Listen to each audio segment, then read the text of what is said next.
Charlie Spears. Zach, holy smokes, we're here. Welcome to Value Stack. Thank you very much. Number 24. 24, baby. 24, man. It's shoot, you're in Oklahoma. That's like Jeff Gordon, dude. That's like a NASCAR number. Famous, the most famous one. Oh man, we've already gone well outside my area of expertise. Like this is not a good this is not a good trajectory. I'm an eSports guy. I don't do real sports.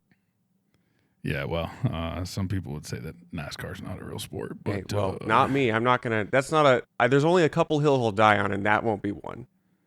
So you run Nakamotor. That sounds like a NASCAR, maybe a NASCAR does. sponsorship.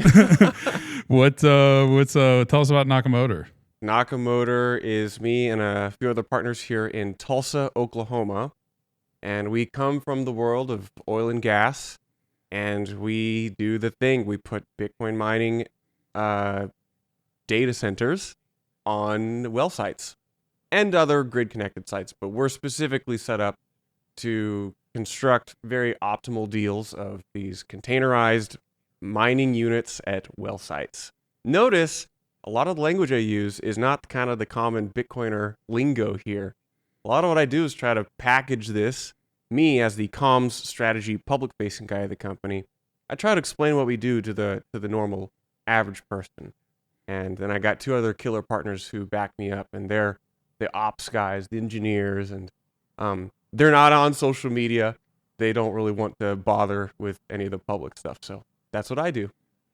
Like, where do you fit into the oil field process? Yeah. So we begin with the thesis that there's abundant, cheap energy out there that we can capture. Some of that is flare. We do reduce some flaring. But really, there's lower hanging fruit in that just gas, wherever you go, is just kind of mispriced or stranded.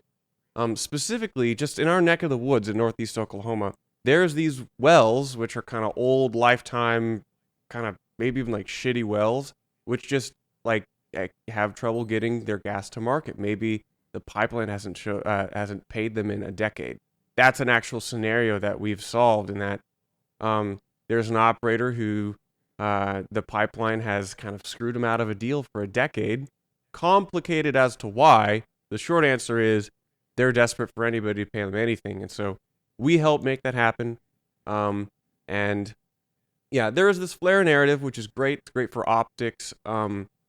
I think there's actually bigger fish to fry in the industry, specifically oil and gas. And we can talk all about that, or we can go wherever. But yeah, this is we view ourselves as more like an energy company than a Bitcoin mining company. This is kind of the thesis upon which we're founded, in that you get some people who are familiar with how to run ASICs, but really it's more about knowing the energy side of things. So that's what we do. Right. The ASICs is just like the final piece that consumes it. I always forget that the oil being in the ground is just like step one. Yeah. Right? Like, you also need infrastructure, and you can have all the oil in the world, but if you don't have the right pipelines, gosh, this is like so relevant now with the Nord Stream thing happening in Europe. Yeah. Like, you can have all the oil, you can have all the energy you want, but if you can't get it to the places for distribution and consumption, then it doesn't really do you any good. And having, I imagine that your method of consumption is like on premise, right? So there is no pipeline needed. Is that right? No, I think as the industry gets more sophisticated and this model does, add complexity and nuance to it, you'll see complex business models emerge where you're actually capturing arbitrage between the price of the energy, perhaps gas or oil at spot, versus what you can sell it to the Bitcoin network. But for now, it's a pretty straight model. It's like, get whatever kind of the cheapest long-term power deal you can and hook a Bitcoin mine up to it. And in our case, there's a bunch of different ways to do this. Some people can just buy the gas outright. Maybe you pay close to a market rate for the gas. Right now, those poor fellows, those poor companies, some of whom are my friends, are absolutely eating dog shit right now because gas is so high. But there's a lot of energy out there which is very underpriced if you can go and find it and construct the deal. We want to get the operator, the people who own the energy and the kind of the stack leading up to the mine, the generation, or any of the other kind of components in between. We want to get that all aligned. So we're not trying to compete with the generation company, with the operator, or the mineral owners. We're not trying to compete on price. We want to try to rope as many people under kind of one umbrella as possible, because we all want the end product to make money. I think that's one of the challenges here, is communicating to the operator that they're not trying to get the best deal for their gas. They're trying to participate in the end sale of their gas in the form of Bitcoin. That's a pretty challenging thing to do, and I really can't give my two partners enough credit for helping communicate and construct that. So in this type of arrangement, like how many different, companies through the vertical integration process you're dealing with? There's like a dozen more? Well, ideally, and this is kind of where the strategic element shines, in that you want as few people as possible. It can be a ton, or Right. it can be a handful. We found that the fewer people you got to call and convince of this crazy Bitcoin thing, the better. Yeah, the better. Yeah. It's not like the barrier to doing this isn't that the energy doesn't exist. It's just really hard to get the people who sign the papers and make the decisions to sign on to it and then stay on to that. So in our case, we try to find an operator or producer who owns the entirety of the mineral rights. So typically the structure of this is you got a well and you've got a bunch of other third-party people who own the land, and they get mineral rights. They may not even be in the oil and gas business. So the challenge is, you want to reduce as many people who are on the actual ownership of the minerals as possible. Find the operator who's desperate, who owns as much of the minerals or the entirety of it. And then you have typically a generation partner. So you either lease or buy and run your own generation. Our strategy right now is not to run our own generation. That's kind of a different business model. Long term, this does have to vertically integrate. But right now, we're trying to stay as lean as possible. So all we do is set up the deal and build the mine and run the mine. So in our deals, there are probably 3 other parties that are not Nakamotor. So you are like the last, kind of the last piece of the puzzle in that operation, in that there's the people that own the land. There's the, hopefully they're the same ones that own the mineral rights to it. Then they hire some sort of company to generate power, right? That's what you mean by generation, I think, right? From that energy source. And then with that on-site power generation, that's when they go to Nakamotor and say, hey, consume it. Is that right? Actually, we do everything. So we go and procure and sign and do all those contracts. And I mean, in our case, we kind of have to write the contracts from scratch in a lot of these cases, just because they don't exist. They're not familiar with what we need. It's just very uncommon to say, yeah, we need this generator to be on 24/7 for the next 5 years. So logistically, how does that work? Well, you've got a bunch of generators that you wheel in and out, you swap them out, you do workovers, you change the oil, and that's just one logistical component, which is not standard in the oil field. Now, we've been hooking generators up to wells for decades, but doing it this way, in such a way that we can guarantee a sufficiently low rate on the generation side, that's where the novelty is, and that's where it really becomes.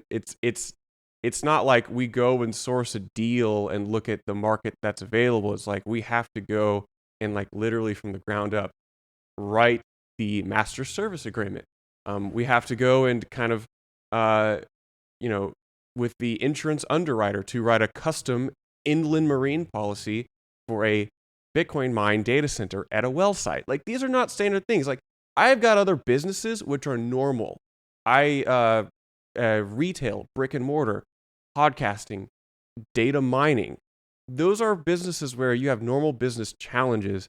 Bitcoin mining is where every single challenge you have is not just in like, oh, being an entrepreneur is hard. No, it's like every single thing you do, you have to like kind of build yourself. Now, that's changing. I think a year or two from now will be like, there will be a lot of more familiarity with what this is. This is a very rapidly moving business.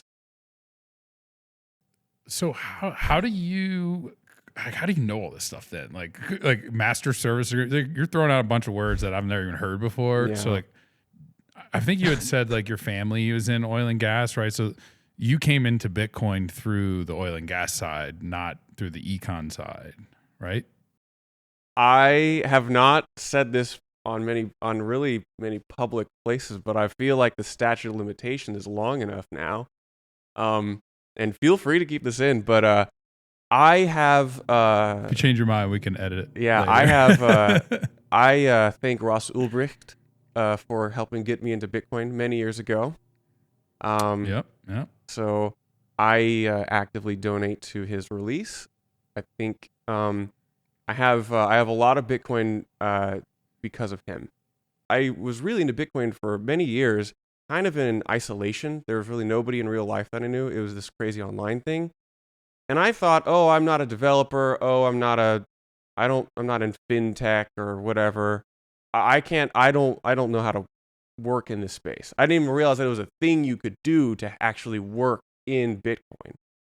However, as it would happen, I started a oil and gas data mining company, collecting and standardizing data about how wells are drilled in North America.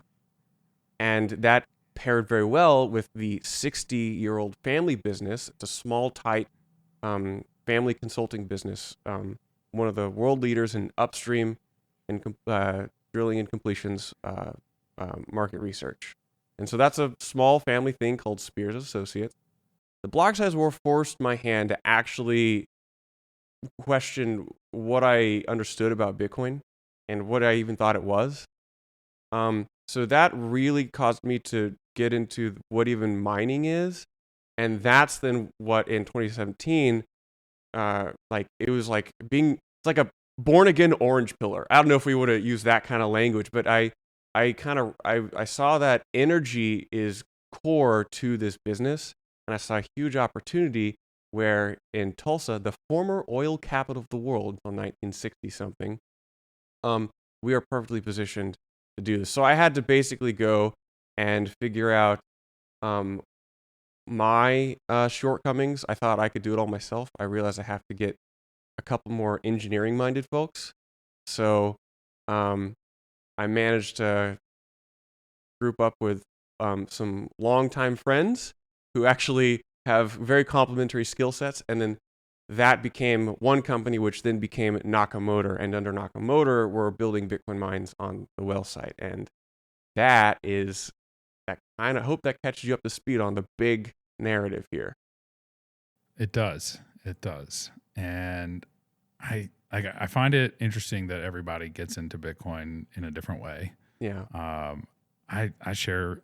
I've never said this either, so maybe we will cut it. But I never like purchased anything or any of that. But definitely the first time I heard about Bitcoin was because of like reading about the Silk Road on Reddit. Yeah. Because I've been on Reddit since like 2010, dude, and like I've got like the badge. It's like 12-year cake day. I feel old at that point actually when I look at that and I see like. People like DFV and like Wall Street Bets, right? Yeah. I watched the Netflix documentary about that last night. Yeah. And some of these accounts are like 3 or 4 years old. And I'm like, man, you were in like middle school when I was on Reddit, dude.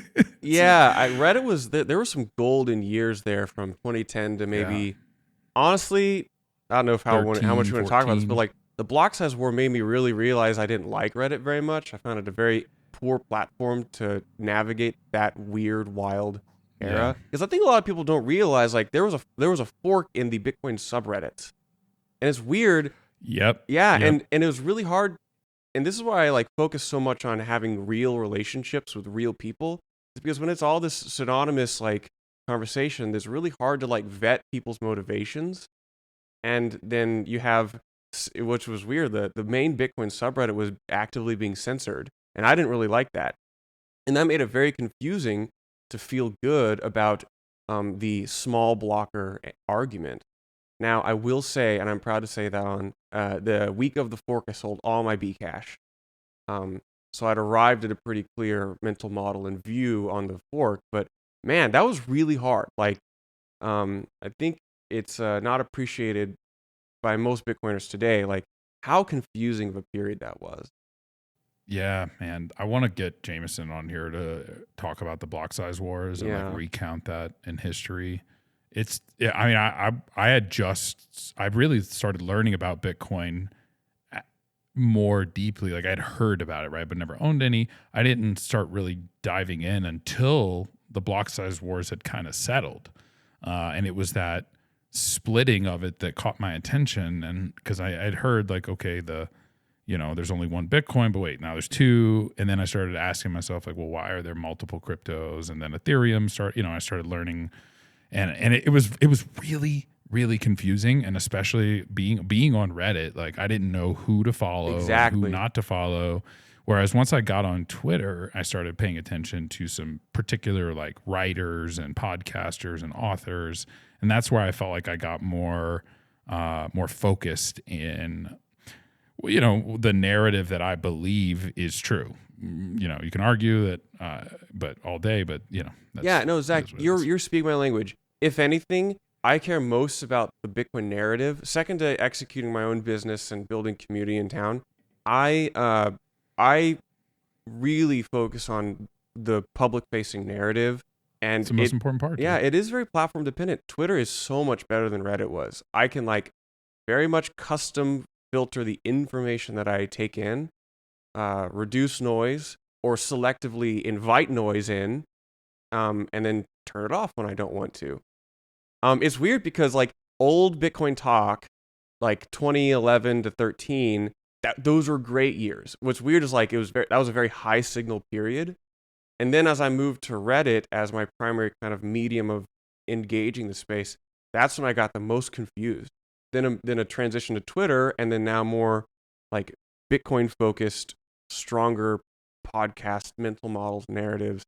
Now that you're working in the industry too, you've met so many people in person that who knows what's up and who doesn't, and who's a little iffy. And yeah, Mark Goodwin on the last episode, we were talking about this, like the whole concept of like Bitcoin and the base layer is like you don't have to trust anyone. There's no central unit of trust. Yeah. But trust is still like so important because you like you were saying about your teammates, like, look, I can't do this all myself. And it's like you don't it takes a certain level of humility to outsource and admit to yourself that, hey, other people are more skilled at some things than I am, and if I try to do it all, it's not going to be done right. And the same thing goes for like research, like people like Lynn Alden, like or people like Jameson Lopp, there's so many. I'm not going to list everybody, but like these people are more intelligent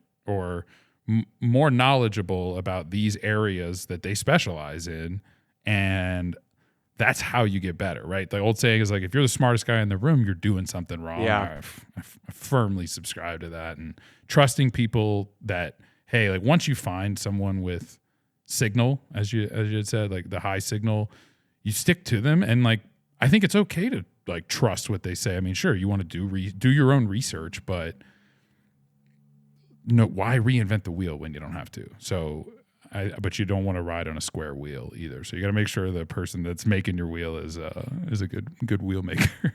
This is really a game of survival. Bitcoin's going to go up. It's going to go to infinity, Laura.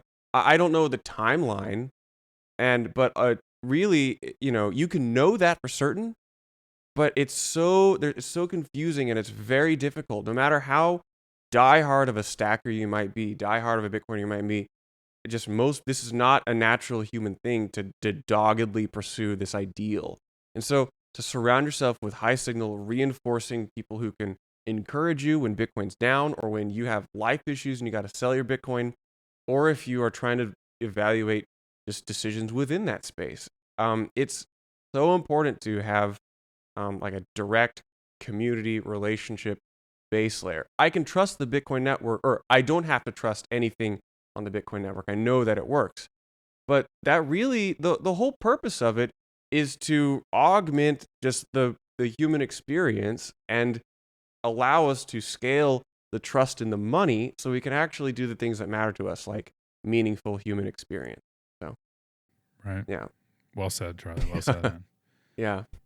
The mining concept. So you tweeted the other day, we should rename Bitcoin mining. Oh yeah. I tweet about this every couple years actually, and yeah. Talk to us about why is Bitcoin mining the term? Why should we rename it, and what should we rename it to? Mining is just confusing to most people. It already connotes a clear mental image of something very different, of a different kind of industry. And it, by nature, is an extractive process. So as we think about the narrative and how do we communicate a healthy narrative of Bitcoin, what we consider miners, they're producing hashes or producing hash rate. Ultimately, what they're doing is producing blocks. One of the challenges is it ever says, "Oh, Bitcoin miners validate transactions." That's an easy way to communicate to somebody the first time they hear it, but that's not actually what's going on. It's better to prime the narrative better with better language. And I like this idea of block production because we're in the business of producing something. It helps, which has a good connotation. It's a unique GDP, right? Yeah. Gross domestic production. Yeah. Producers. Yeah. Okay. It's a new term, so there's no kind of legacy stuff that people immediately think of when they think of block production. So there's not an industry already called block producers. And then it actually helps explain what they're actually doing better. And I think just I wouldn't be surprised if we just call it mining for the foreseeable future. But man, if we could have some kind of general like Bitcoin council event, like the Catholic Church did, and say we are now going to call this block production, I would be so happy. But that's the problem, though. We right? need. I often we need to centralize it. Well, we need we need a Bitcoin council at the top telling everybody what to call things. Well, like it's funny. Sounds awfully familiar, Charlie. The Bitcoin council, it should be their responsibility to try to promote this line. They don't make the decisions, but they can promote an idea. Sure. So, Square's done this, right, with their Bitcoin design guide. Yeah. They have sort of published widely accepted design principles that make a user experience kind of carry over from one wallet to the other and feel familiar. And they've done the same thing with I think it was like the wallet guide, or maybe it's the same thing. But I'm messing around. Like I completely agree that there is a problem with language in the Bitcoin community, and it stems because of the fact that it's decentralized, right? So no one is there at the top saying, this is what we're going to call it because of XYZ reason, and it's going to help with adoption, and it's going to clear up a bunch of confusion. And it's like, those things would be good. And, it's part of why we do the podcasts. And like, I'm just one node out there saying, hey, this is what we should call things. And hopefully that'll catch on. But language shapes reality. Yeah. And when you look at the attack, it's so obvious to me. Like when you hear the criticism of the word Bitcoin mining, I think of like a big open pit in like Peru or Chile or something that's got, a huge, you can see it from space. It's toxic water, like gold mining, copper mining, whatever. And then, so that's like the image that's brought up. And then from there, it's so easy to see why Ethereum has been like, okay, we're getting rid of mining. We're going to be the ESG friendly crypto. It's like, this is really like a narrative war. It is a narrative war. It's so crazy because people like you and some of the guests we're going to have on the podcast are truly like helping businesses solve problems.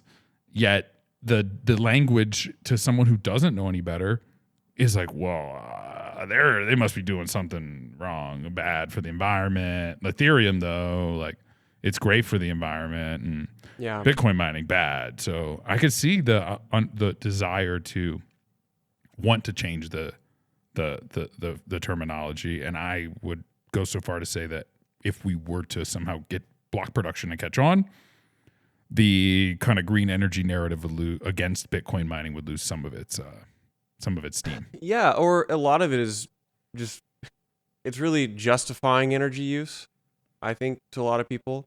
Did you pay for it? Because if you paid for it, you have the right to use it, I think, unless there's some kind of major not everyone externality. thinks that. The you know, the ANCAPs, the hard money people, they believe that. The free market people believe that. There's a whole movement which says value, you know, work has innate value, and it's not necessarily a market which determines those things. And I almost want to, I think you can kind of deflect a lot of that energy to say, oh, we're producing something. Perhaps this might even fit into your labor theory of value, or however you want to couch that. I don't know. I'm just kind of throwing shit at the wall. But what I do a lot, I like to imagine, well, what problems could we avoid, and how could the Bitcoin network be strengthened from a narrative sense just by changing the language? Like another example, right? A Bitcoin wallet. What is a Bitcoin wallet? So many people are so confused. You know this, Zach, because like we've talked about it, Charlie. We've actually talked at Casa about like how can we make people like the term wallet is confusing. We've joked around with calling them like signing devices. I say or signing signet devices. Rings. Yeah, that's what I say. I say because so last night we were giving live demonstrations of how to set up a Bitcoin wallet. This kind of community cool. We can talk about this. It's a cool community event we engaged in. But I was like, a wallet can look a lot of different ways. It can be a piece of hardware. It can be an app on your phone. It can be, you know, open source software you run on your computer. What it really does is help you manage this private key. And it helps you, that private key is needed to sign in transactions and interact with the Bitcoin network. I love the name signing device because it really opens it up. And because wallet is, it's so hard to communicate why a wallet is not a centralized third party. It makes you think the wrong thing. Kind of like mining, where it's like the word wallet, I don't know, maybe got it somewhere around here. You put money in a wallet. Yeah. You put credit cards in a wallet. And I cannot tell you how many times people ask me, well, so the Bitcoin's in the wallet, right? No, it's not in the wallet. It's on the network. And, you know, it's kind of like the block producers are sort of like the armed guards at the, you know, safety deposit box at the vault. Yeah. And you hold the key to your vault and you know, keep it and make sure it's safe. And like, if you want to go access your Bitcoin, you go to the vault, you turn your key, you get it. And the catch is you can't move it out the building. So you got to move it to somebody else's vault. You can't take it with you because you can't put it in the wallet. So I mean, so we agree. Like the narrative is so delicate, and it really should be shepherded, and stewarded. And I really just think, and this is one of the reasons why I also have some views on terms and narrative, which I think are probably either not correct or very criticized by Bitcoiners. But the thing is, like, I'm trying to think outside of the normal conversation because some of these are really good ideas. And if more people, smarter people than me, are able to drive these forwards, I think ultimately that strengthens things. I mean, it's like Bitcoin is it's a living, breathing organism, and the story of Bitcoin is not fully written yet. I think most of us, even though we think we understand it totally, we don't even have the right language to describe what it's doing. And I think 10 years from now, we'll look back and laugh at ourselves at calling things wallets. And yeah. I hope so. I joke with Mark. I was like, if our children have like a piece of, you know, leather in their back pocket and that causes lumbar issues later in life because they sit on it, you know how it like messes up your posture. Like we've lost the plot at some point in here, you know. the digitalization of everything. There was a tweet I saw the other day, or maybe it was a YouTube video or something, but like it showed like a desk in 1995 or 2000, 99 or something, and there's like a million things on the desk. And then it goes through timeline, and it's like 96, 97, and it shows, and there's a computer, like a laptop on the center of the desk, and it shows all of the different items fold into the computer until you get to 2022, where it's literally just the computer on the desk, and everything else is now an application as software built in. So, and that's what we're going to do with the entire fucking financial system. The wires, the banks, the central government, all of those things are going to fade away each year, and they're going to be replaced in 12 to 24 words. And that's the really cool thing about this. You're going to see that exact same visualization. Let's be like, oh, the armed guards who show up if you don't pay your taxes, those are gone away. That's now in the 24 words. Right. And when you get to things like a multi-signature or multi-keys, when you tie a Bitcoin wallet to multiple keys, even if like you're, I don't know, like this is getting kind of dark, but like if you're tortured or something, like, if you've got keys in different countries or different continents, like I can't give it to you even if I wanted to, so stop messing with me. You know? Like, I mean, it's like you can come get this from my desk here in Tulsa, Oklahoma, but well, it's sealed. So you have to get the other like 5 if you want that Bitcoin. So, I mean, sure. That's for those who are listening to the audio. Charlie was holding up a cold card MK3. Was that a 3? That's a Mark 3. Yeah, I'm excited for the Mark 4s. And the NFC chip in there. Yeah, that feels cyberpunk to me, man. So I've done things like I purchased shares of a company in retail that I owned with one of those what's the little USB thumbstick that they make? OpenDime? Yeah. I bought like company equity with OpenDimes. I was like, here it is. Here, bring it. I'm going to hand deliver it to you. Like that literally feels like science fiction to me. It's so wild. Before Bitcoin, that didn't exist. Yeah. Like you either had it at the bank. Let's go way back. Yeah. Right? Like you had gold on your physical person. Like you wore your money because that was the best way to protect it. Like you come get it. If you can get it, like good luck. Then like people started putting it in the bank where, okay, maybe they have my best interest in mind. Maybe they don't, right? Easily swipe from under you. Then we started using paper money, which can just be printed out from under you, even if it's not physically stolen.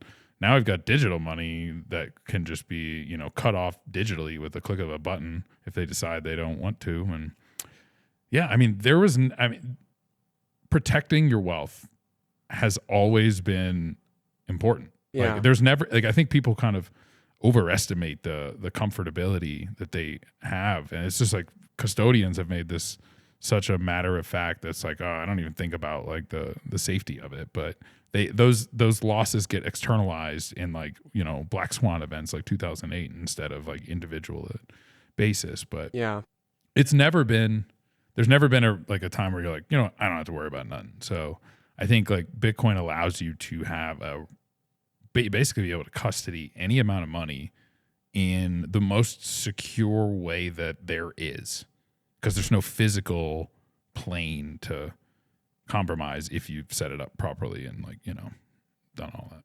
Yeah. I've seen things with like dead men switches and all where it's like, it's just crazy, dude. Yeah. The Bitcoin world is like these cypherpunks have. There's so many like crazy, there's like so many crazy components, and we don't have to talk too much about this, but like even just custodying it from yourself is kind of a weird idea.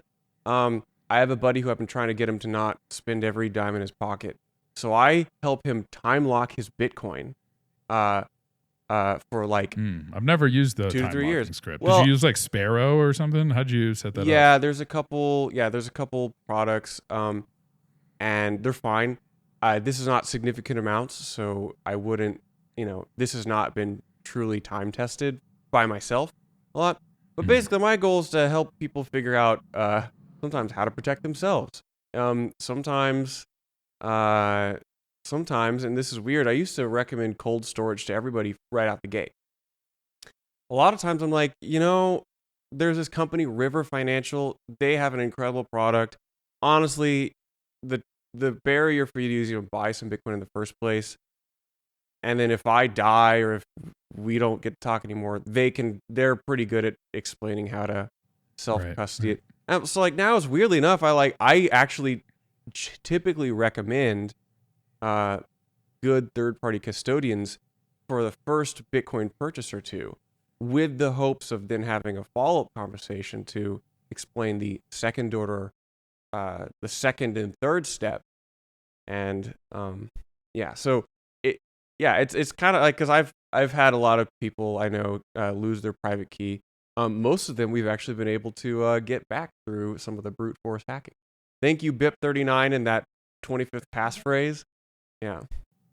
I have a story with that. I had a friend download Blue Wallet, was like, don't screenshot the words. And then he got a new phone and couldn't find the words that he wrote down.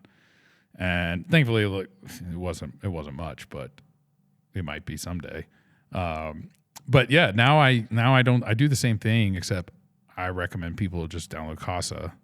Because what Casa has is like a self-custody wallet, like the hot wallet.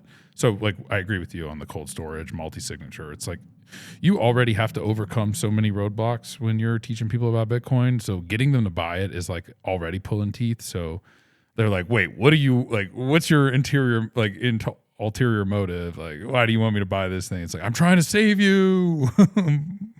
But anyway, like, so if you can get them to past that point, it's like, part of me believes that like you need to start with self-custody, because that gets people to understand the important points of Bitcoin, that it can be self-custody right from the very beginning. But I agree that you don't want to overcomplicate it. So Casa allows you to just create a hot wallet on your phone, and then it backs up the phone to your iCloud or Google Drive. That way, if you lose your phone, you don't lose your key.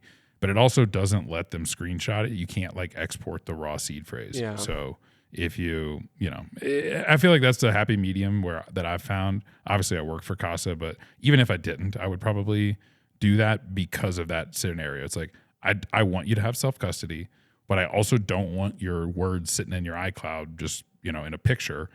But I also don't want to overcomplicate things. And this seems like it sort of checks all the boxes there. Yeah. And this might be a good transition to talk about the kind of the in-person relationships, because it is one thing to try to follow a guide or try to give somebody a guide, but honestly, like, most people just like need a person to be there alongside them to walk them through it. Totally. And then for them to like gut check, like, you serious? Like, this actually is what at least do? The first couple times. Yeah. Right? This is why, like, publicly, I will say I always endorse self-custody. But to my friends and family, I'm like, look, I'm gonna be here. Let's buy some Bitcoin on River. Let's meet in like 30 days, and I'll show you how to get it off River. We'll order a cold card and a seed plate, and we'll let's run this shit together. Let's stamp some codes in, and yeah. So because I know I'm gonna be around. This is one of the things, because I was at this, we do these community events. So I and other people, I've finally amassed a group of people in Tulsa who love Bitcoin, and finally I tried to start a Bitcoin meetup in 2014, but I ran it back and too early and started one with a few other people here in Tulsa a couple years ago. Yeah.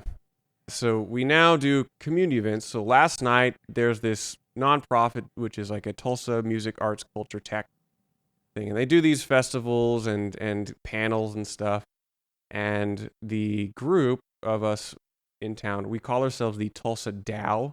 So bit of a non-standard nomenclature, but yeah, we sponsored this. We paid the bands last night in Bitcoin. We did some wallet demonstrations. We said, hey, come get plugged in. Let's do this. And I forget where I was going with that, but that's where we can kind of package how we phrase and talk about things in a way that is very custom to our community. So I'm a believer that as we talk about narrative and language, one size does not fit all. I'm telling you, man, like, the people in Tulsa, they don't get the fuck cuck bucks narrative. They don't get the stack sats narrative. I'm like Honestly, as weird as it is, I'm like, Bitcoin is just cool. And that's the angle we go for, is Bitcoin is actually what cool people Bitcoin's do. cool. And it sounds kind of frivolous, Dang. but That does, like, in Colorado, that would never fly. Everybody's like, no, like, I know what cool is. Like, in Tulsa, dude, you know, and when we met at the Bitcoin conference, was it like 2 years ago? They were like, Charlie, you were like a hero, like Charlie Spears, and I was like, the guy from Bitcoin kindergarten. Yeah. Like, what? Like, it was just some dude. They're like, no, Charlie Spears, he's a big deal. And I was like, I gotta like maybe do a second take. So it's yeah, man. I appreciate that other people appreciate what you're doing, and especially in like a town like Tulsa. I mean, I've never been to Tulsa, but it's not a big. it's big a town. humble, unassuming town. 500,000 in Tulsa Metro, then Greater Tulsa about 1 million. Bigger than I thought. Yeah, Oklahoma's not a particularly cool state, honestly.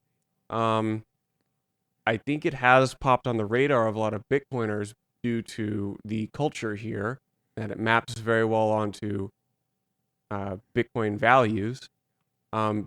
Oklahoma as a state and Tulsa as a city have not. Bitcoin is very much a little corner of the world that I exist in. So maybe that'll change over the next couple of years. We're certainly trying to. The Thunder. You got to get. I'm telling you, I don't do real sports, Zach. I mean, I don't know. It's the only real big one. I mean, we got good, like, minor league baseball and soccer teams and hockey, but, that's about as much as I can say. I am quite divorced from traditional sports. I used to be into like college football and stuff, like growing up in the South. Like football in the South is like much bigger, especially college football, the SEC. But dude, once I moved to Colorado, I kind of like lost interest in sports. And then when the pandemic happened, then I really lost interest in sports because there was like no more sports. So I figured out Bitcoin and, replaced one drug for another. So the way I see it is like I'm min-maxing my specialties here. I'm focusing on, in order to follow along and kind of be proficient in talking about stuff in Bitcoin and the broader crypto space, that's a full-time job. And when it comes to sports though, I'm a huge eSports fan. So like my wife and I go to like the actual eSports tournaments. So no, you don't. No, you don't. Yeah, we went in. Yeah, that's amazing. We went to New York City for a 2-night sold out tournament at Madison Square Garden back in 2015. League of Legends? Or yeah, League of what Legends. games? League. And dude, I didn't know you played League. You play or you just watch? I hosted a friends and family league tournament with where we took SAT, where I streamed it. I took SAT donations, and the winner got the Satoshis. Yeah. True story. I will. I'll carry jungle any day. You just let me know. Yeah, man.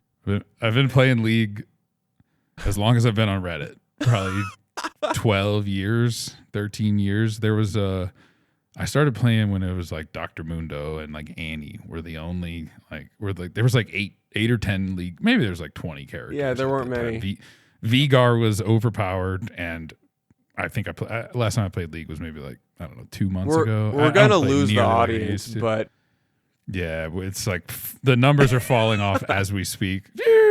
Actually, what I'll do is I'll put League of Legends in the topics. I'll put Bitcoin League of Legends, and then like that'll actually help us get some listeners. So actually, I don't know if this is a little side story. 30 seconds. My cousin in town, who he's on Bitcoin Twitter, he and I started a mobile League of Legends team because League of Legends was rolling out their mobile version of the game. And so we actually managed to acquire and put together a team that did quite well, as the company who makes the game, Riot, is spinning up their North American League. And we shut the team down because neither of us had time to run this business full time. But a lot of our players, if you watch the mobile League of Legends game in tournaments, you'll see a lot of the players we signed early on. So that's something I don't really. That is a whole world of my life that I don't really talk about much on Twitter, but that was a thing for a while. Dude, well, I'm glad you brought it up because maybe we talked about that before, but I didn't. No, I mean, like video games. video games were one of the problems huge in my one of the life problems, for Zach, is so I've got long. so many different projects and interests which don't really overlap. So it's hard. I reluctantly mix and match them because they're just very different audiences. You've got to segment them. Yeah. Yeah, like I'm in a band that categorize your life. I know I'm in a You're band. in a band? Yeah, we got signed too. Is that a DJ mixing board down there? In your Oh, that's bottom for left? fun. Yeah, I do a little DJ side project. No, the band is like a rock band. It's like an indie rock band. You can, yeah. Can you list 5 non-Bitcoin hobbies in 10 seconds that you do? Community organizing. I run a neighborhood music festival. The largest podcast in oil and gas until about a year ago. The Bitcoin meetups. I play in a band, one of the larger bands in Northeast Oklahoma. And what else do I do? Oh yeah, I ran a clothing store and photography studio. What? Yeah. We sold those 2 businesses this past year though. Does your wife is she into like photography and she ran all that? And so when I say we, I don't really mean me. I just like sign the check. I was like, it's either you and your wife or you and your split personality, which given how many things you're doing, maybe you refer to those other people as she ran that. She's a rock star. She still runs a lot of that. So and the thing right now that we're into is we foster puppies. So I'm a huge dog person, and we take foster puppies in. And this morning we sent off foster puppy number 7 or 8.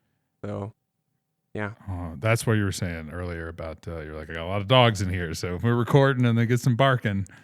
I feel like the 101 Dalmatians, where they start the Dalmatian plantation, and Dalmatian plantation. Yeah. That sounds like a League of Legends team. Yeah. Nakamotor could sponsor. Yeah. Yeah. Anyway, so enough about that.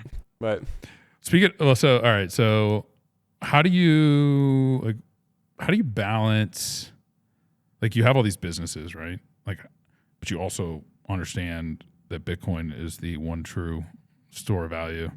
How do you decide when to double down, invest in your business versus just like market buy Bitcoin? Intuition. It's situationally dependent. I DCA. I have a conservative DCA that I've been going for forever, and then just depending on how much extra discretionary income I or through my businesses have, we redeploy that in whatever seems opportunistic. One of the luxury, like, my wife and I don't have kids yet. We we're very strategic in like the activities we commit to. So we try to keep things local to and regional to Tulsa. So we're not having to be on the road and travel a lot. We can kind of access and coordinate a lot of these things in our life within our own backyard. So, I don't actually have a clear answer of do I market buy Bitcoin or do I throw another few dollars at a business. Lately, because we're at the bottom of a bear market, I've been forced to deploy pretty much every dollar I have into the mining business, just because just to survive. And so we're surviving. It's just additional projects we're building. It's just very challenging to finance that and raise capital for that. Your margins are going down. Yeah. So it's kind of like my partners and I are betting the farm again on this. Dude, it has been so challenging for miners this year. Like, I follow Marathon and Argo and Riot and Core Scientific, and I follow them all pretty closely. Some of the real small ones I don't follow, but particularly like the large ones, like you saw the Compute North bankruptcy that happened, like the largest like hosting facility that Marathon uses. Just like, man, dude, this is not an easy business to run. And like, I knew it was a hard business because like every 4 years your, revenue gets cut in half overnight. So there's that. So that already is like a tough business to be in. But then like, riding out like a 75% decline, 80% decline in your, value of what you're mining, plus while doing that, the difficulty is just climbing, right? And then while that's happening, you've got energy prices worldwide just spiking. It's like, talk about a perfect storm, dude. Yeah, in our case, we declined to build certain mines over the past couple of years because we were not confident that they would survive such, the inevitable downturn and tight market that exists. So the stuff we built, the economics are still quite decent. It's just the thing is, I've been around the block so many times. I know how painful and just how PvP this business can get when rubber meets the road. So we're very strategic, and like, we're not going to move on stuff that won't survive anything short of like a nuclear winter. However, it's been at the cost of us deploying way more hash rate than I'd like to. So, or how to say it, I think we could probably be 3 times the size we are if we were more aggressive. And the personality of each cycle is different. So now, while miners might be down in real economic terms, there exists this whole world of financing and debt options that didn't exist previously. So we might be seeing an interesting mechanic happen right now where, yes, this would normally be a capitulation event for certain miners because of the economics, but that's not actually what's going to drive capitulation. It's actually more of perhaps the ability to execute these business strategies, which, because of the macro and supply chain environment, is really hard. So we've never really seen a period of like miner restructuring, or we've never really seen thing where there are people raising capital to go acquire distressed miners. That's not really been a thing. You just go bankrupt and you're out. Now it's like, okay, so Compute North, yeah, they're bankrupt, but like, they've still got shit that's online. They got physical resources. Right. Like, someone gonna acquire them? Yes, dude. I was in a Telegram chat the other day. I mean, I'm long Mara. Been holding the bag. Yeah, because like, and Compute for North, so Mara's long. Compute North's largest client. I know, and the Telegram chat we were talking about, they were like, dude, would you just sell Mara already? It's dead. It's over. And I'm like, actually, Mara's going to wind up acquiring Compute North's assets at a steal of a deal. They've got a huge balance sheet flush with cash. They've got tons of miners that they're just waiting to deploy that aren't energized. So, and I've been holding Mara for so long. It's like, You're talking your bag. I get it. I love, yeah. Right. No, I'm not even, because it's like, it doesn't even matter at this point. But really, the point that I want to illustrate is that there can be 2 sides to every. You can look at it 2 different ways. So like, on the one hand, it's like another bad thing to happen to Mara, and the counterpoint I'd like to make is, well, Mara might acquire Compute North and get a steal of a deal where they're now going to be vertically integrated and have their own hosting facility, which is they did not before. And they only would have gotten that opportunity in this sort of, capitulation type bankruptcy. I'm not saying it's going to happen. I'm saying that it's important to not just accept the news as like blatant, and to kind of like think through the after effects. Like, well, actually, it might be more complicated than it seems at first. That's certainly what I've learned about every aspect of Bitcoin mining, is that whatever you think is simple is going to be 10 times more complicated than you could possibly ever imagine it being. And embracing that ahead of time helps steel you and steel your resolve to be able to execute that business. I mean, certainly, just quite frankly, this is the period of most psychological stress I've been in, and it's not because the Bitcoin price is down. it's just because it's so unbelievably challenging. This is the period where like nobody calls you back.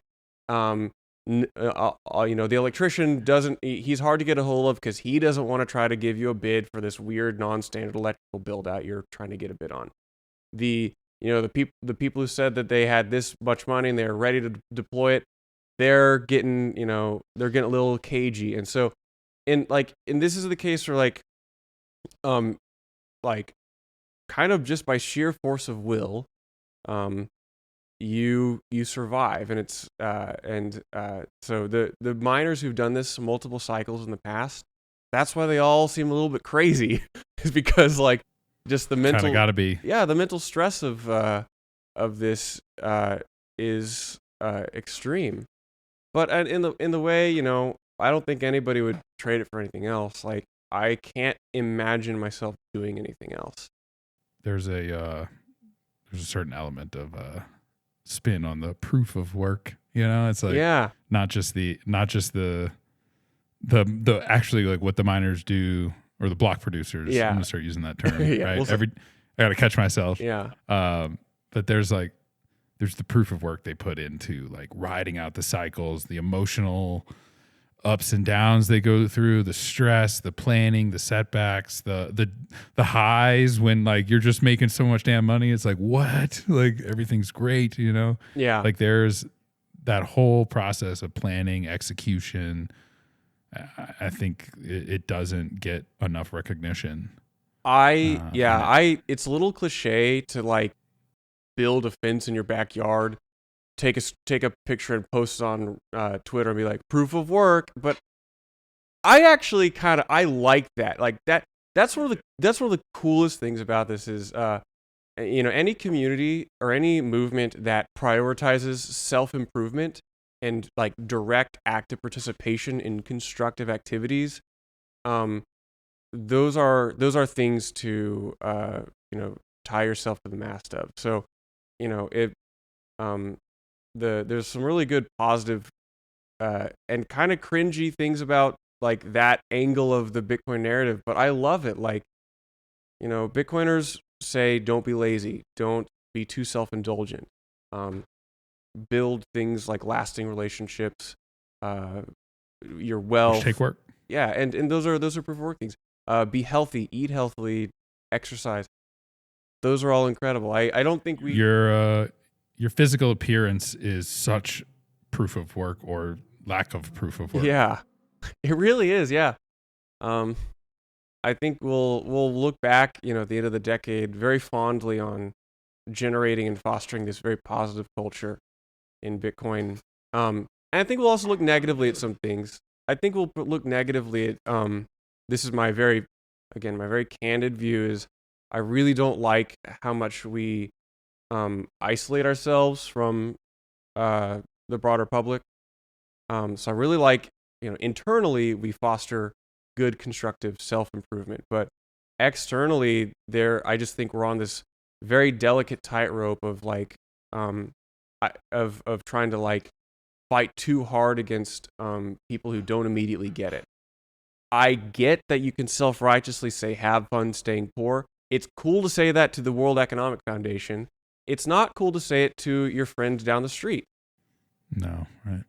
We talked about this in the last episode with Mark too. It's like there's a certain level of conviction you got to have, but it has to be applied delicately, or you completely lose the point. And you like wind up doing the opposite of what was intended, because it's like, oh yeah, those Bitcoin people, they're fucking nuts, dude. Like they're crazy. Like of course I see. Like yeah, I've made up my mind, right?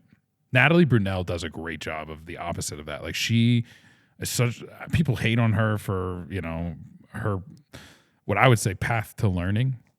Like I didn't have a straight line to Bitcoin maximalism.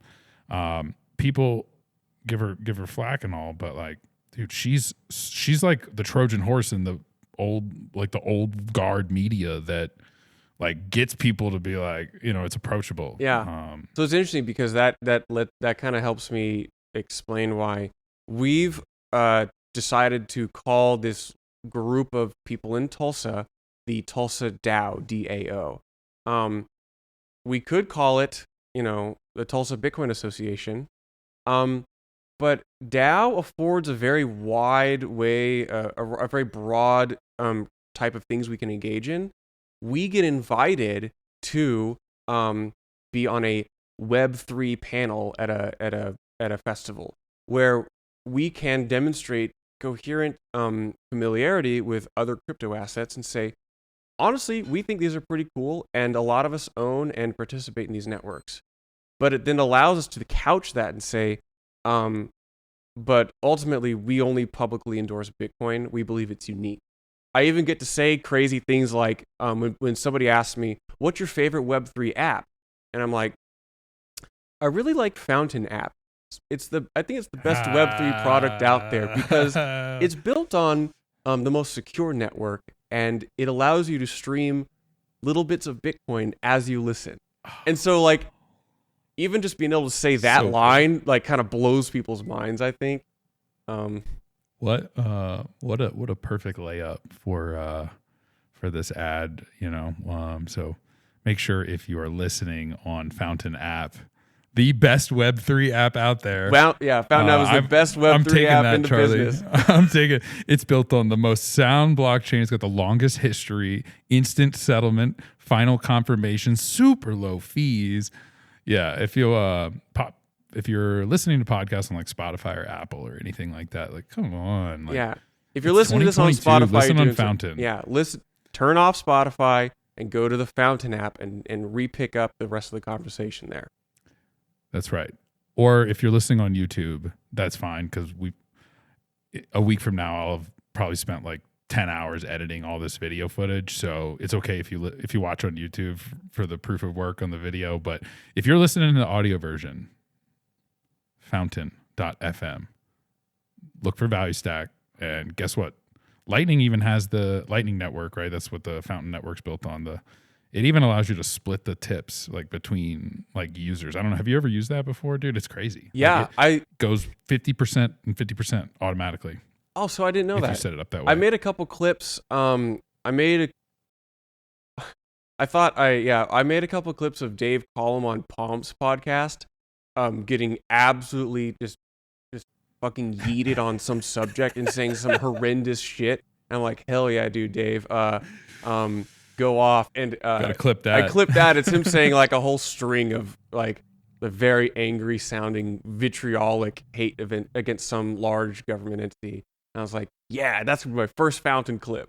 And so anyway. Epic. Well, make sure you drop your Fountain name later, and I'll get the splits set up so that it goes to you.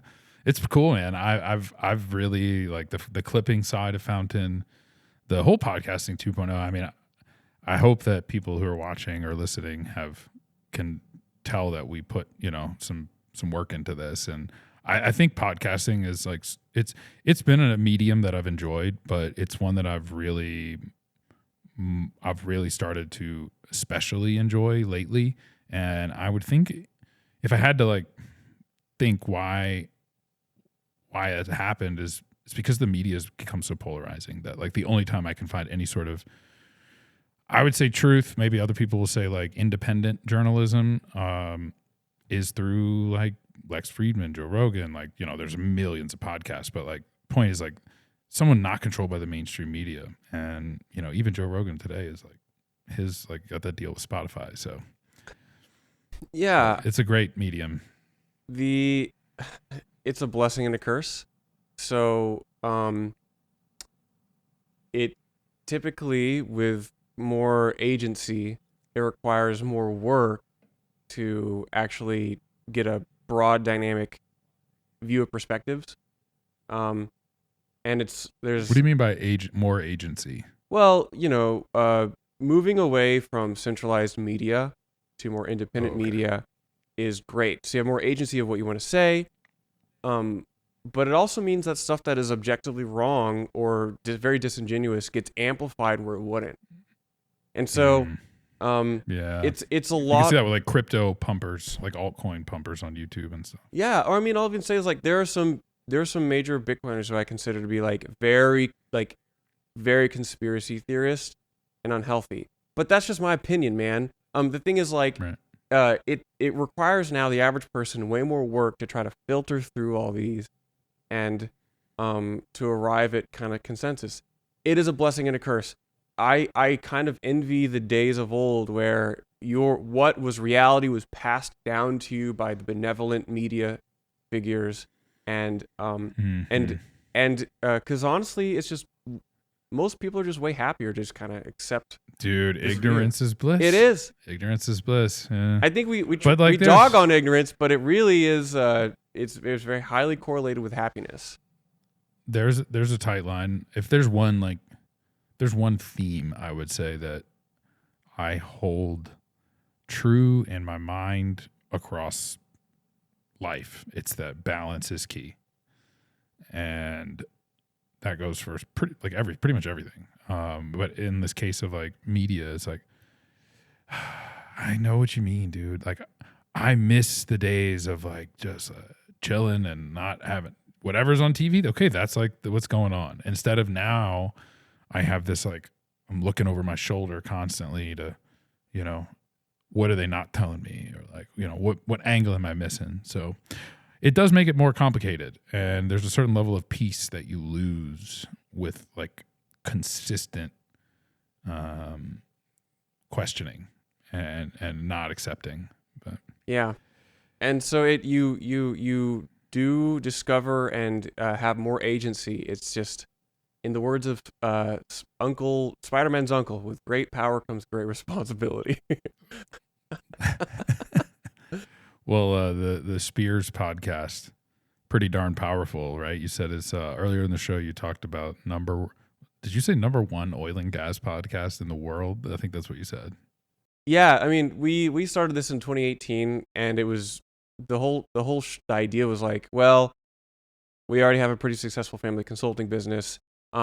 Let's just do, so it's my dad and my uncle, they're brothers, and gonna kind of model it after our favorite show on NPR at the time, Car Talk. Two brothers, and it's about cars, but it's not about cars. It's about their relationship. So it was a kind of very off the cuff, subject specific by episode podcast, short and quick and dirty, not longer than your average commute time in Houston, Texas. And So 2 hours. yeah, well, 15 minutes, maybe optimistic. Anyway, so yeah, we did that for a few years, did a couple hundred episodes, hit 1 million streams, which again, oil and gas is just boring, or it was boring, or dominated by boring people rather, in the media side of it.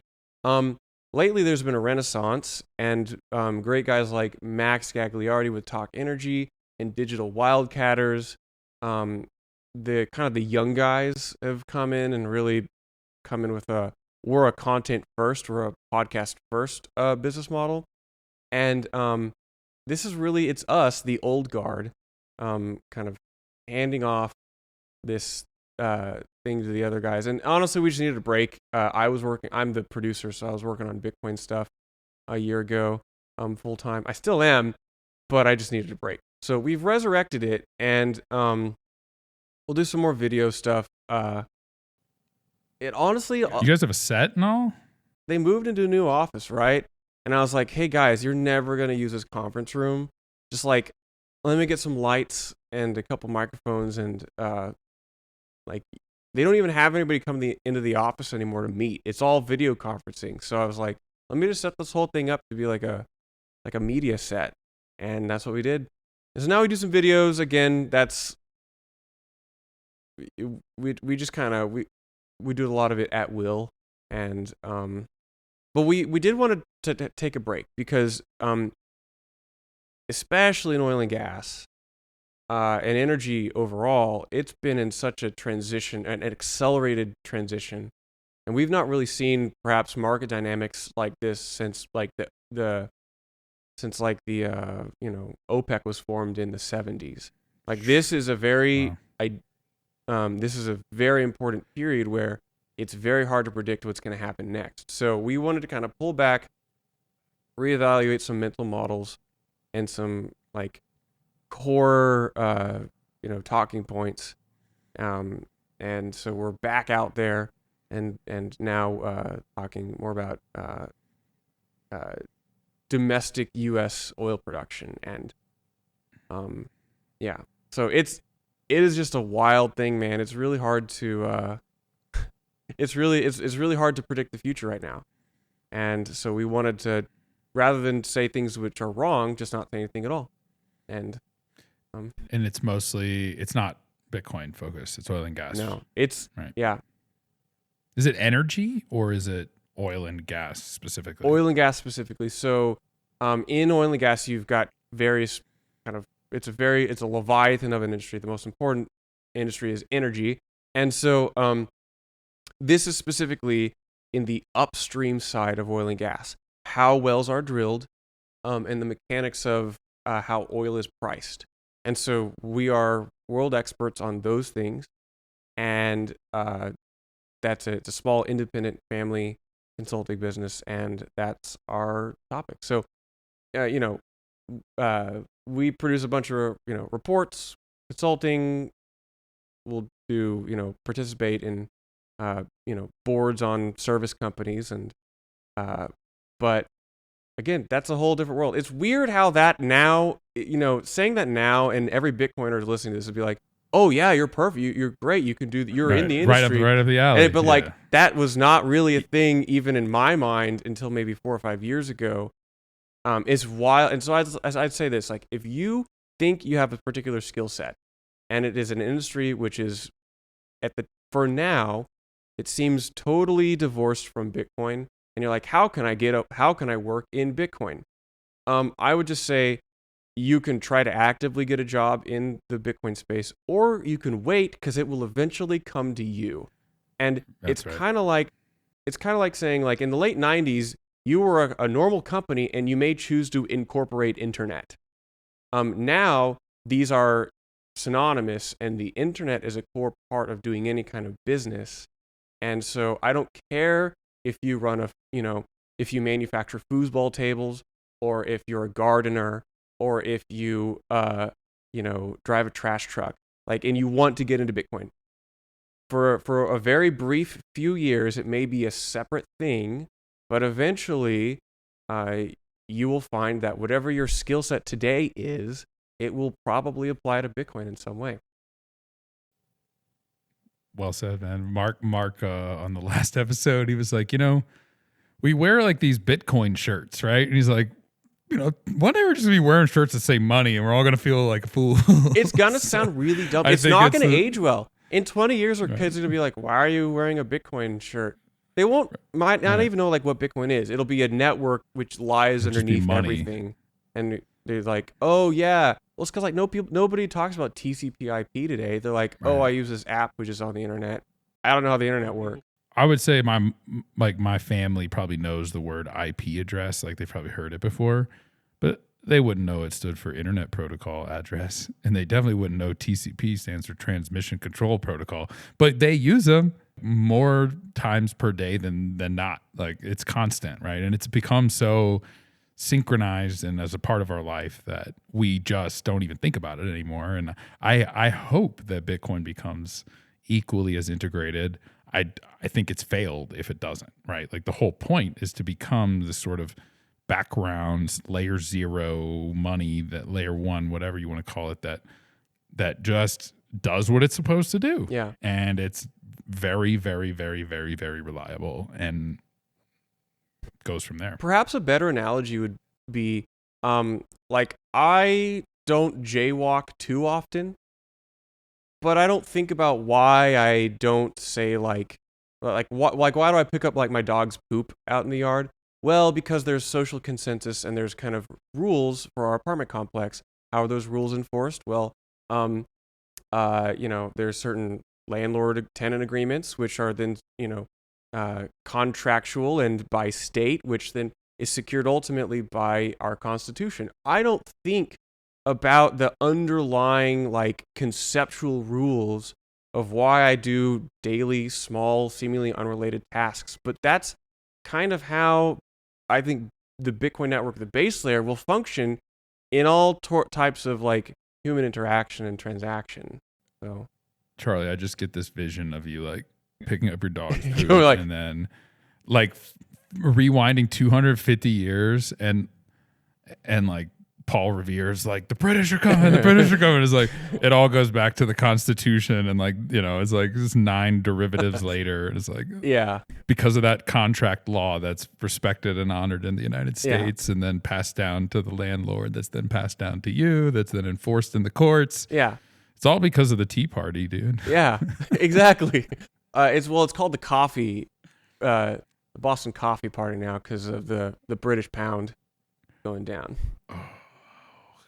We've been having something to say about weak money and taxation for as long as America's been around. You know, I don't think this is anything new. It's like, hey, I know we started a revolution over. I mean, I'm sure it was more than just a tax on tea, but it was not like. If you look at the taxation that's involved today, it's way more egregious than it was then, and people went to war for much less. So, you know, I think it's at least we're recording this in September 2022. At least we're in a period in America of like relative safety and stability still today. You know, I think it's important to not take that for granted. Like you know, the reason that we can just like sit and record this podcast and not fear of like fear things that we're saying of like retribution and, you know, political lashback or, you know, reputational risk, like that is because we do live in a free country. And as much as I like to, you know, shit talk the US dollar, and maybe even like shit talk American culture a little bit, I still really, there's the ideals that America was founded on and the ability to like have disagreements and not kill each other. But maybe that did happen in the West, you know, like the standoffs. But the idea of like, hey, we can disagree and still live harmoniously in a way. And in fact, like maybe even that disagreement helps us build something even better because it gets us to consider alternatives. Yeah. I think that's a framework that we can't lose. And as you know, Bitcoin from all over the world, and I think Bitcoin's sort of community does evidence that that part of the American ideal, where it's like, hey, like wherever you come from, whatever you're doing, you're welcome here and you're valued. Unless you're scamming people with altcoins.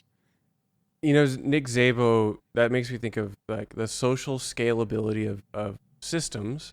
And Nick Szabo, OG Cypherpunk, has a great piece on it on his blog, on social scalability of systems and blockchain. And I think about that a lot because I think a lot of our problems with modern economics and government is just that we aspire and we feel that the trust that we have to our small nuclear community should scale to that of large groups and large countries. And it just doesn't. And this is the classic human folly where we think we can scale to the society level the implicit personal trust we have in like our neighborhood and our little corner of like, you know, a small town like Tulsa. Right. But one of the cool things that Bitcoin does is and this is, I think, a lot of technology in human history has been leading up to this point. It's been leading up to us to discover the blockchain, which allows us to, through Bitcoin, scale that trust. Finally, we can surpass perhaps Dunbar's number of like 200 people. And now we can scale these. Now we can scale these systems beyond or more effectively and sustainably beyond just the human village size. Maybe not. I certainly think it moves the needle on that. And I'm just excited because I think it'll happen in my lifetime. Some people are excited to go to Mars. I'm excited to go to Mars. Some people are excited, to get to go visit the moon someday.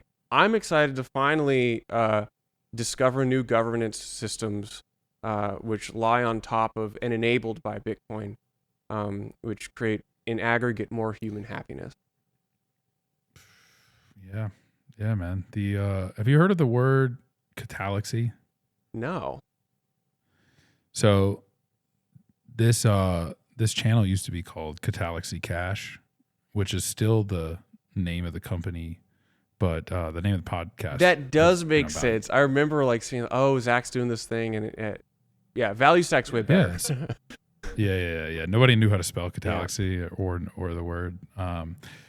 It is our DBA, but anyway, the Catallaxy is a different word for economics, and it's basically like think a bottom up framework instead of a top down. And to your point about scaling, it's like, you know, economists think that they can just like, you know, affect interest rates, and this does this thing as if the economy is like one thing, when in reality it's tens of millions of hundreds of millions of people with individual decisions that are all adjusting in real time based on pricing factors, based on their mood, based on the time of day, based on all these things. And it's like you miss so much of the evidence when you take away from the complexity that a Catallaxy is from the bottom up. Like, so I think you're planning to fail when you assume that something as insanely complex as hundreds of millions of individual actors can be simplified into like a chart and some graphs. And I studied economics in college, and that's part of my beginning of my rabbit hole, was where I was like, wait a second, you're taking away my power, right? Like, you're saying that like I'm going to do whatever your model says as an individual. You're taking away my free will. And I mean, you know, there's like it's just like a heuristics where I just don't like that sound. I don't like to hear that my power is being taken away, or the thought of it. But then it's also like, it really does take away individuality, which to me, like the whole point of America is like integration, cultural melting pot. I mean, I grew up in New Orleans, where like that couldn't be more true. And so this idea of like taking away individual power, saying, oh, you know, if we do this, we do that, you know, for hundreds of millions of people, they're all going to act this way.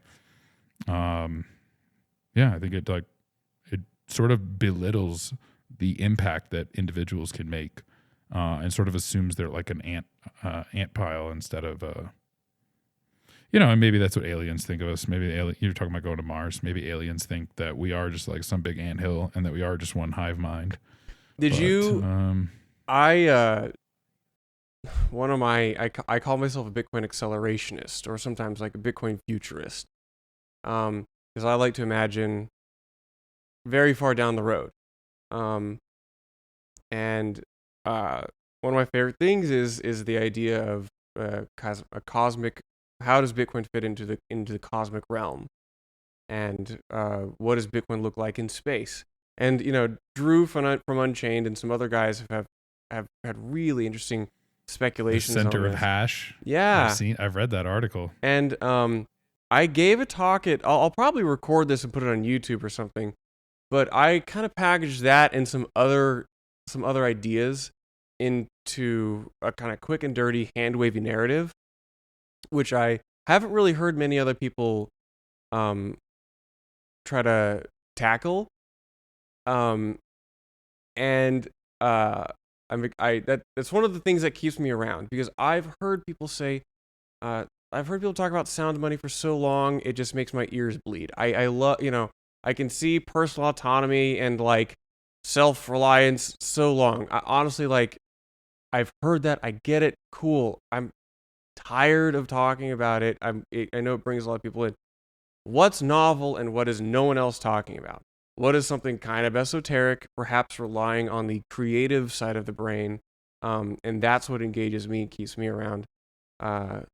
So, you know, I like to dream a bit. I'm a huge fan of science fiction, and I think, you know, Bitcoiners could use a lot more appreciation of just fiction and the art, rather than focus on boring rationalism.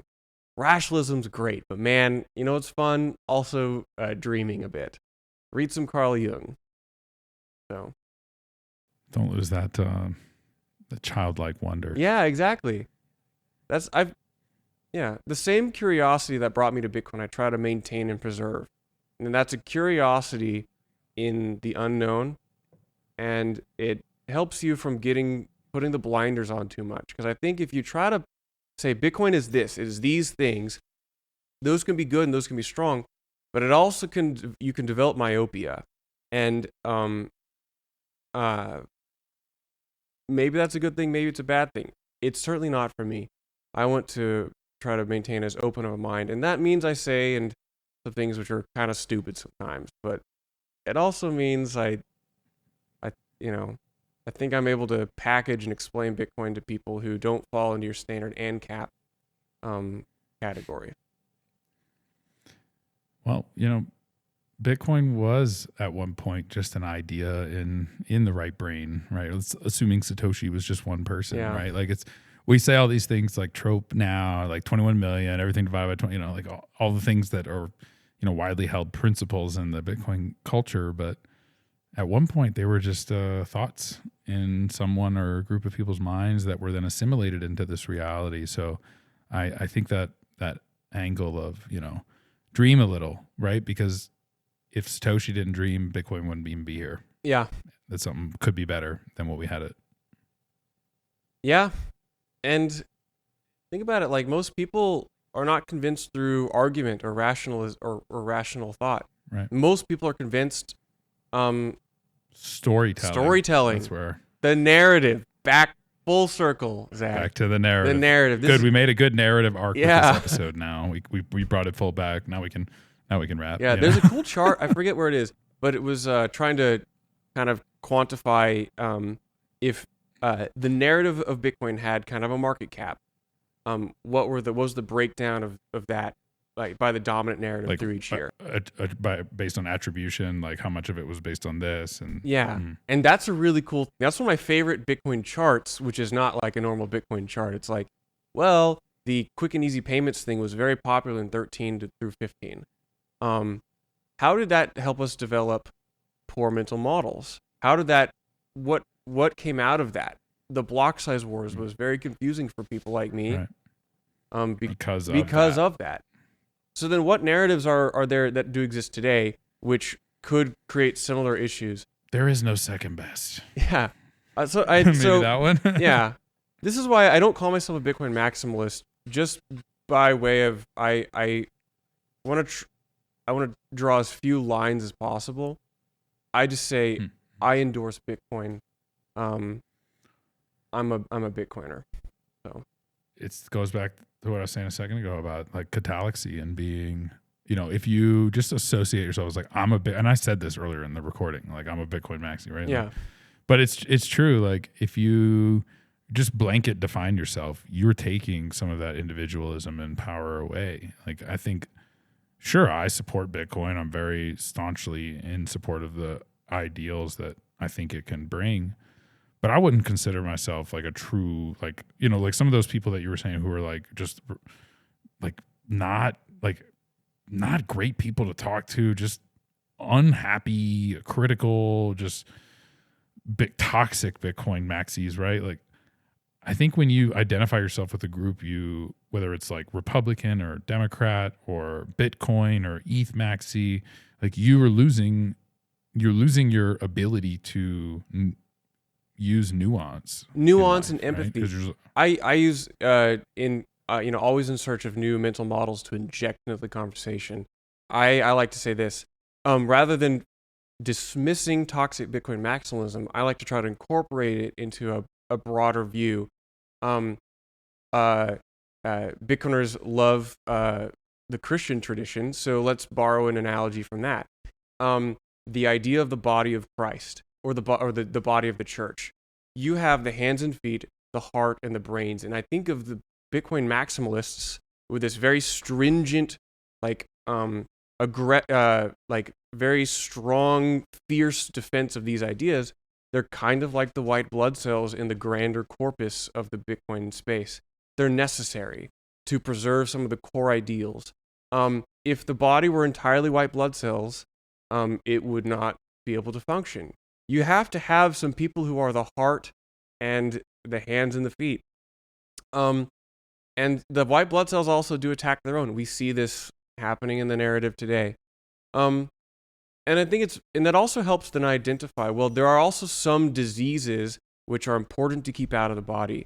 But it's very important to understand that some of the people who are the eyes of the body to see and to look out around, that's also a potential vector of attack.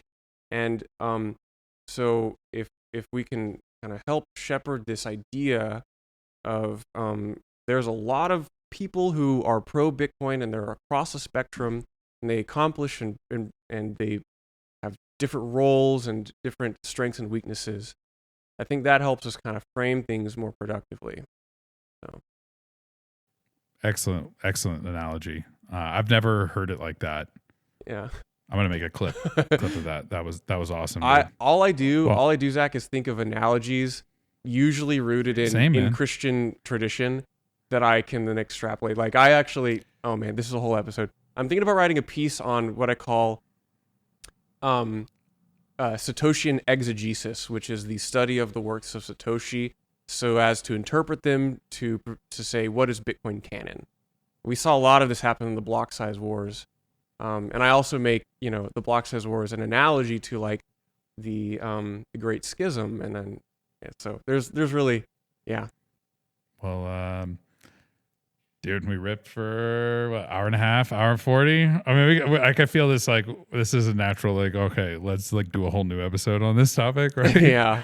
One thing I want to ask you, well, I guess really one thing I want you to ask my next guest. Mm-hmm. Rob Warren from Upstream Data, from Distributed Hash. He works on ASICs. He sells oil and gas containers, kind of, different than what you do, but, similar in some ways. They've got the black box. What's something I can ask Rob that you think would be a good discussion prompt? I would like to try to ask him like kind of more technical questions. But here's one of my questions. What is his favorite ASIC model and why? What's his favorite sub-model of the S19 or S9 series and why? What does he think is going to be, I mean, certainly it's probably S9, but what's the most iconic ASIC in history, and what are his thoughts about it, reflecting on it? So I'd like to ask him about like what's his favorite like specific model. You got S19s, but you've got S19J Pros. You've got different chipsets on them. 96s, 104s. They've got the Xilinx chips. You've got different control boards. Like break it down. Right. What is your favorite ASIC, and talk and cool. The ASIC would. I'm curious of that too. So, I think they just put out an article about like turning the machines horizontal, or like instead of standing them vertically, they were like flipping them on their side and saying that the airflow worked better. So we'll definitely talk about that. And I'm going to guess that he's going to say he's a What's Miner Maxi, because it's from the same developer as the S9, which is of course the iconic one. But I won't answer it for him. I'll let him speak to it. I'll say it. Yeah, our fleet's almost entirely What's Miners. They're very they take brutal oil field conditions better than your S19. Mm-hmm. So. Yeah. Well, Charlie, where can our listeners learn more about Nakamotor, learn more about the Spears podcast, follow you on Twitter? Yeah, the Spears podcast, Spears and Associates on YouTube, the Drilldown on Spotify is the name of the podcast. Follow me on Twitter at CB Spears. And Nakamotor, we have a newsletter that we put out every few weeks, and that's targeted mainly to the oil and gas folks. So yeah, nakamotor.io, nakamotor.io. And so follow all those places depending on your area of interest. The Drilldown. I like that name. I couldn't believe it was not taken at the time. I'm surprised. Same with Nakamotor, but I feel like Nakamotor's a good one too. Dude, you talk about what do you call it? SEO optimized. That's a good name. That's a good one. Well, Charlie, thanks for coming on, man. It's been real with you. This has been Value Stack 24 with Charlie Spears.